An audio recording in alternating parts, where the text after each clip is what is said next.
Hello friends, welcome to excellent competitive academy. मैं Sitara sir आपका स्वागत करता हूं। तो जैसा कि हम सब जानते हैं कि पिछले 2 क्लासेस में हमने प्रस्तावना पर आधारित वीडियोस देखे। पहले में हमने उसके थ्योरी को पढ़ा, फिर उसके बाद उस पर आधारित कुछ प्रश्नों को यानी 15 प्रश्नों को हमने हल किया था। तो लगभग 30 प्रश्नों का एक सेट मैं इस पर कवर कराऊंगा।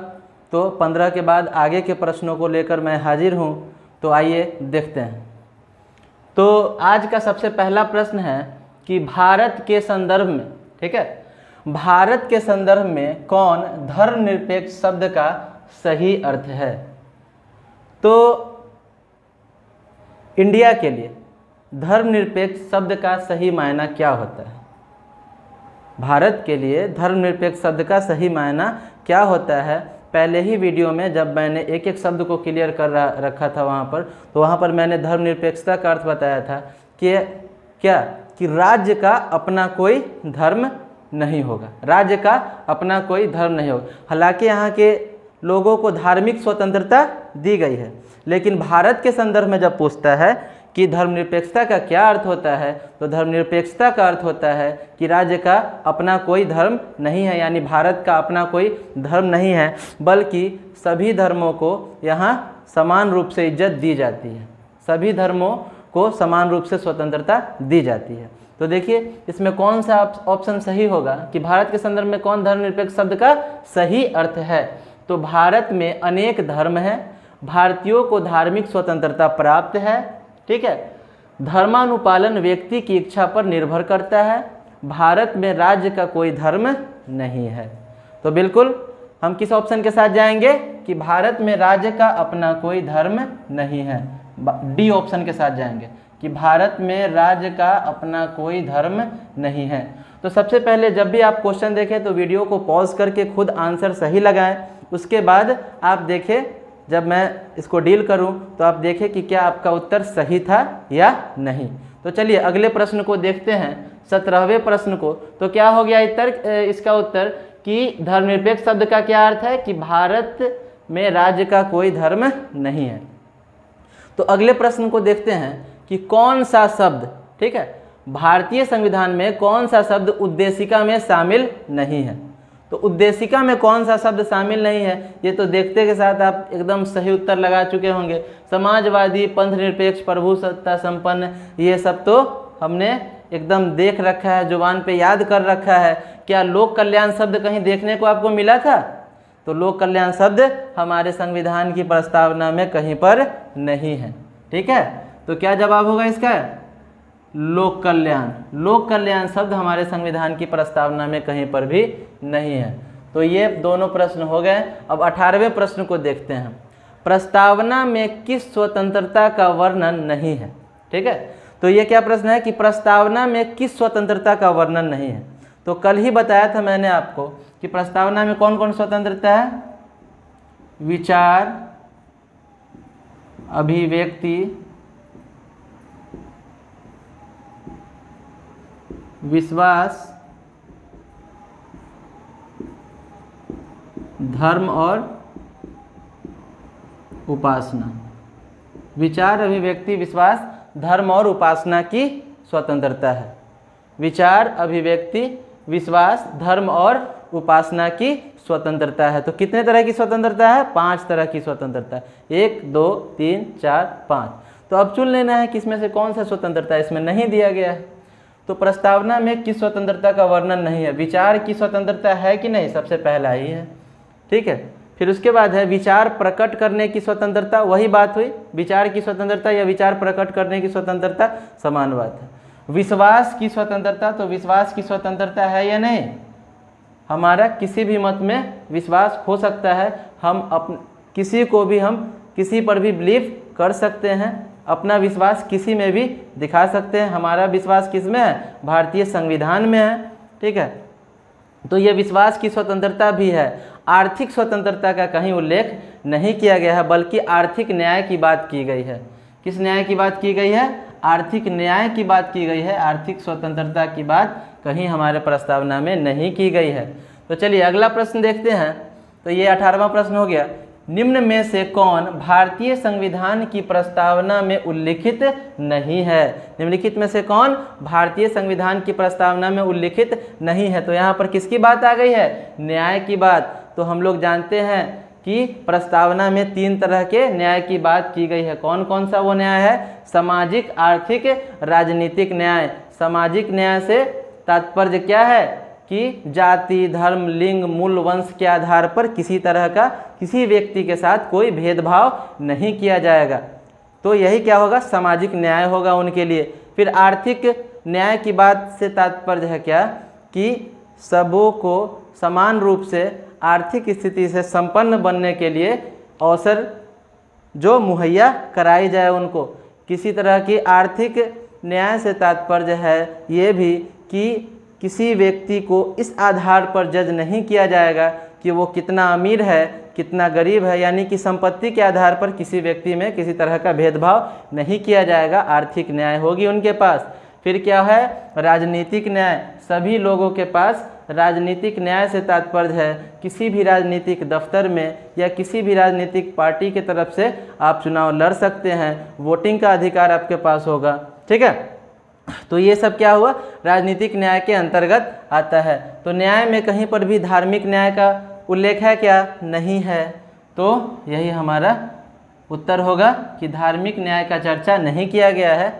ठीक है, तो किसका? धार्मिक स्वतंत्रता की बात की गई है, यानी धर्म की स्वतंत्रता का उल्लेख किया गया है, धार्मिक न्याय की बात नहीं की गई है।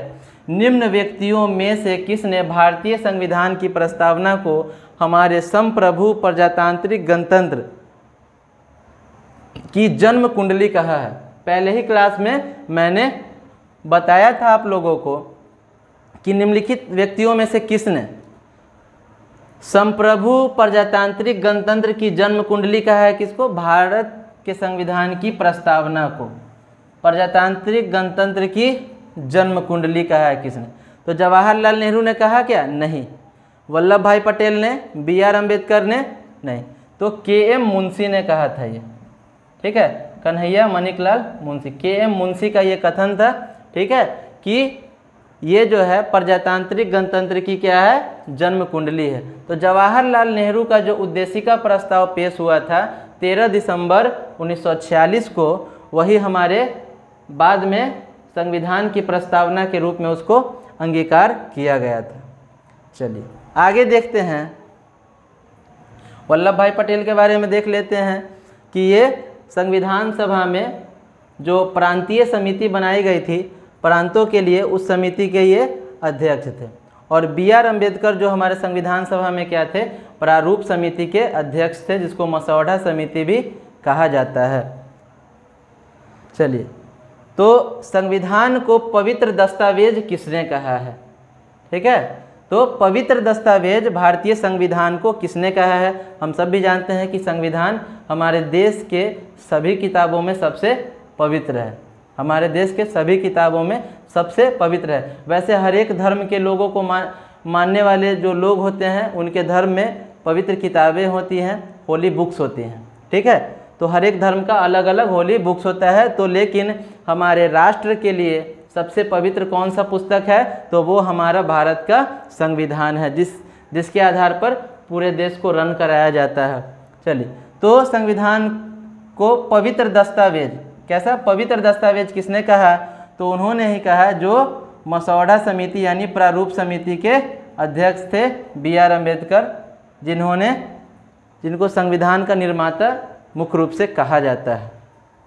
चलिए आगे देखिए, किस वाद में सबसे पहले, मतलब कि जो केसेस हुए थे प्रस्तावना को लेकर के सुप्रीम कोर्ट में, ठीक है, तो उसी से संबंधित ये प्रश्न है। किस वाद में सबसे पहले सुप्रीम कोर्ट ने, SC का मतलब सुप्रीम कोर्ट ने कहा कि उद्देशिका संविधान का हिस्सा नहीं है?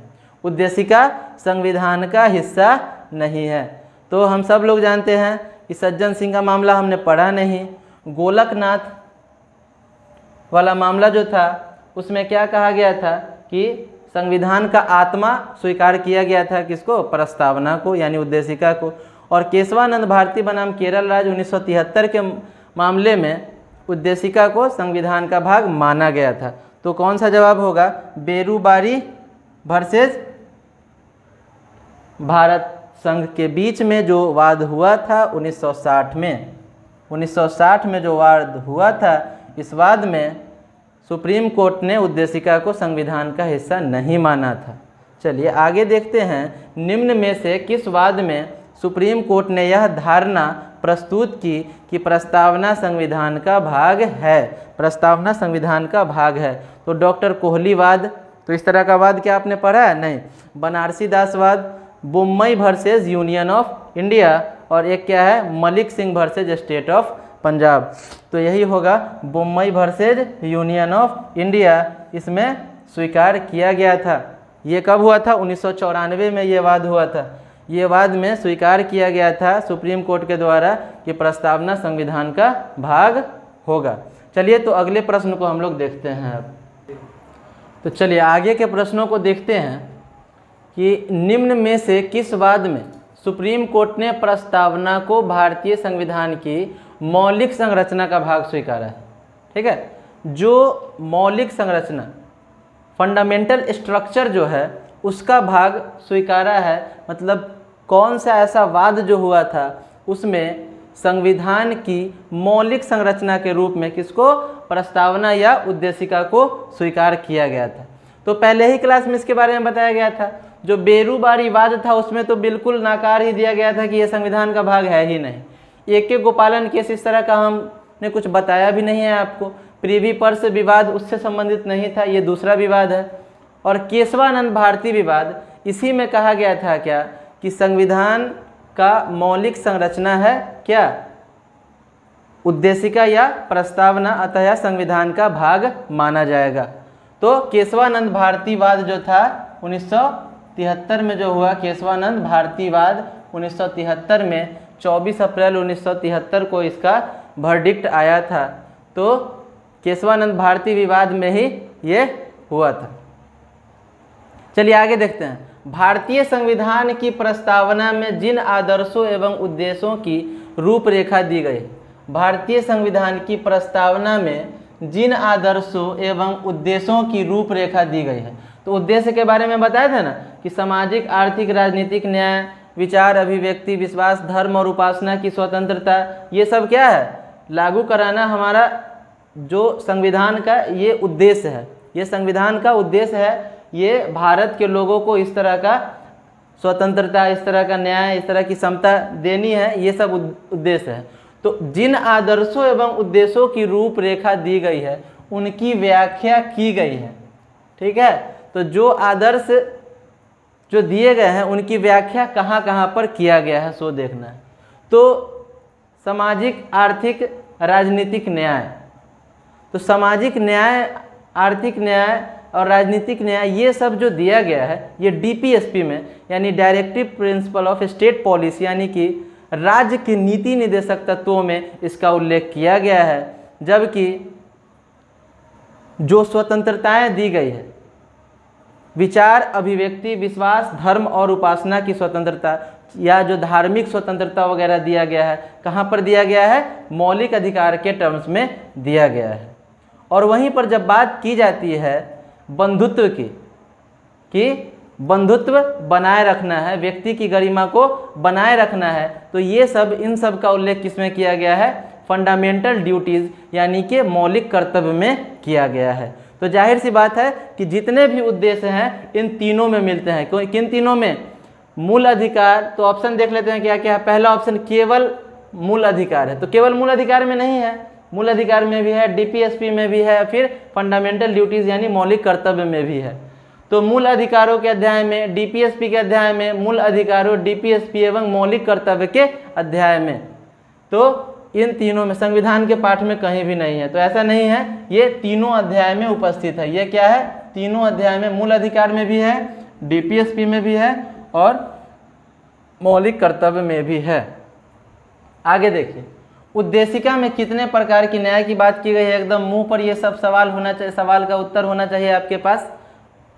चलिए आगे देखिए, भारतीय संविधान के उद्देश्यों में से एक के रूप में आर्थिक न्याय, एक के रूप में, तो उद्देश्य जो है उसमें से आर्थिक न्याय भी आता है। सामाजिक, आर्थिक, राजनीतिक न्याय, विचार, अभिव्यक्ति, विश्वास, धर्म और उपासना की स्वतंत्रता। ठीक है, और जो भी है अवसर और प्रतिष्ठा की समता, ये सब जो है ये सब क्या है, एक तरह का उद्देश्य है भारतीय संविधान का कि हम इन उद्देश्यों की पूर्ति करेंगे। किनके लिए? भारत के लोगों के लिए। भारत के लोगों के लिए ये सब पूर्ति करना है। तो अब जाहिर सी बात है आर्थिक न्याय का उल्लेख कहाँ पर किया गया है? तो आर्थिक न्याय का उल्लेख तो एक उद्देशिका में किया गया है और दूसरी जगह कहाँ पर किया गया है? डीपीएसपी में, यानी राज्य के नीति निदेशक तत्व, जो कि अनुच्छेद 36 से 51, अनुच्छेद कहाँ से? 36 से 51 डीपीएसपी होते हैं। अनुच्छेद 12 से 35 जो होता है, ये सब बाद की कक्षाओं में क्लियर करेंगे जब खूबसूरत सा टॉपिक जब डिस्कस करेंगे। अभी ये तो एक आगाज ही मात्र है एक तरह का। 12 से 35, अनुच्छेद 12 से 35 तक मौलिक अधिकार, फंडामेंटल राइट्स है।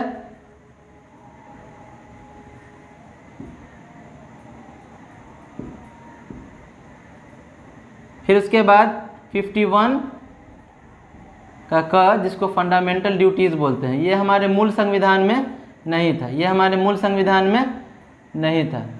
इसको 42वें संविधान संशोधन के तहत 1976 में राजा स्वर्ण सिंह समिति की अनुशंसा पर इसको जोड़ा गया था बाद में। ये मूल संविधान का भाग नहीं था, इसे बाद में जोड़ा गया।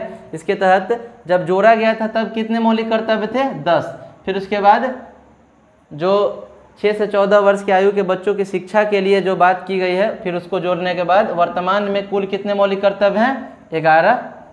ठीक है।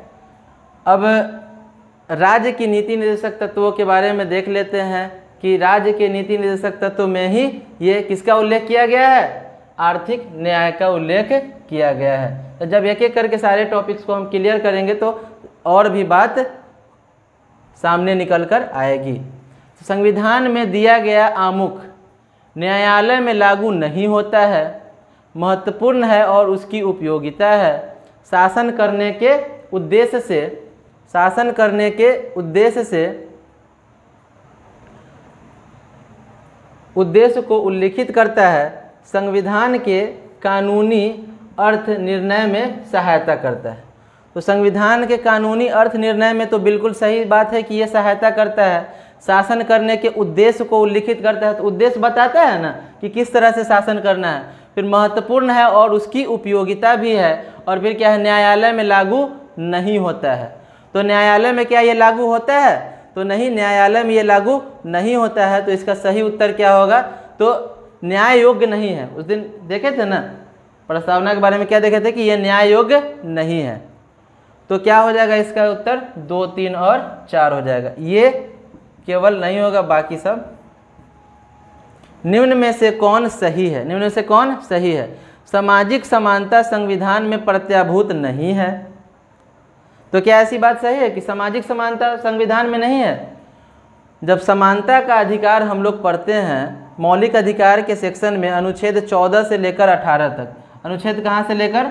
14 से 18 तक, वहाँ पर सामाजिक समानता का भी उल्लेख किया गया है कि समाज जाति, धर्म, लिंग, मूल, वंश के आधार पर किसी तरह का किसी से भेदभाव नहीं किया जाएगा।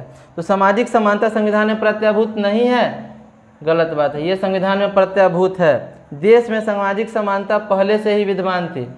नहीं, सामाजिक समानता पहले से हर जगह पे विद्यमान नहीं थी, कहीं पर काफ़ी ज़्यादा भेदभाव हुआ करता था। तो सामाजिक समानता संविधान में प्रत्याभूत है, तो बिल्कुल एकदम सही सामाजिक समानता को डिस्क्राइब किया गया है हमारे कॉन्स्टिट्यूशन में। तो ये टोटल एक होल क्लास हो गया, एक जो बेसिक से लेकर के हमने अच्छे प्रश्नों को कवर करते हुए भारत की प्रस्तावना अथवा उद्देशिका को एकदम खूबसूरत तरीके से पढ़ लिया है। अब इसमें कहीं से भी प्रश्न बनेगा तो आप जवाब देने के लिए एकदम तत्पर रहेंगे। तो इसी के साथ आज का ये वीडियो समाप्त होता है।